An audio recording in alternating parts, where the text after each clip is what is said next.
আমরা এখন আছি দুবলহাটি রাজবাড়ি। তার এখানে বিবরণ আছে, ছোট আকারে একটা সাইনবোর্ড দেওয়া আছে। রাজবাড়ির এই ছিল হচ্ছে মেন গেট, ঐতিহ্য। রাজার সময় রাজারা এই পথ ধরে তারা হচ্ছে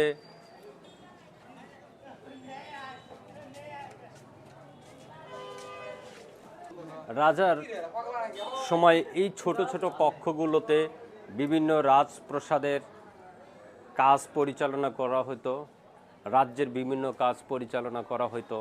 তার জন্য ছোট ছোট এই দৃশ্যগুলো, ছোট ছোট এই রুমগুলো রাখা হয়েছে। আমরা যদি একটু কষ্ট করে মেন গেটের দৃশ্যটা আপনাদেরকে দেখাই, সাথে সাথে পুরো স্ক্রিন জুড়ে আপনারা দেখতে পাচ্ছেন রাজপ্রাসাদ। রাজপ্রাসাদ আগের রাজাদের রাজপ্রাসাদ কত সুন্দর।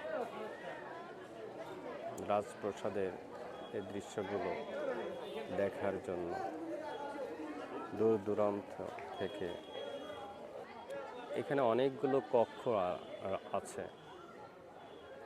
সত্য কথা বলতে এর ইতিহাস নিয়ে কথা বলতে গেলে আমাদের জানা নেই যে রাজার আমলে রাজারা পুরো রাজ্য চালাতো কীভাবে, কিন্তু এমন ভয়ঙ্কর দৃশ্য দেখলে আমাদের কৌতূহল অনেকভাবে বাড়ে।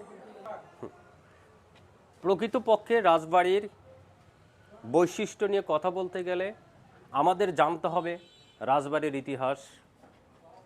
রাজবাড়ির ইতিহাস জানার জন্য খুঁজতে হবে অনেক ইতিহাসের পিছনের কথা। আজকে আমরা যেখানে আছি সে রাজবাড়ি নওগাঁর অবস্থিত। এখানে এই রাজবাড়ির অনেক গল্প আছে, অনেক ইতিহাস আছে। সংক্ষিপ্তভাবে যদি বলতে চাই, রাজাদের চয়েস, রাজাদের পছন্দ কতটুকু ছিল, কত বড় এই ওয়ালগুলো, প্রশস্ত কত বড়। আজ থেকে 500 বছর আগের কথা, 1000 বছর আগের কথা, যে সময় আমরা কল্পনাই করতে পারি নাই যে এই ধরনের কাঠামোগত কোনো বিল্ডিং, এই ধরনের কাঠামোগত কোনো কনস্ট্রাকশন এর কাজ হতে পারে। কিন্তু এই কাজগুলো একমাত্রই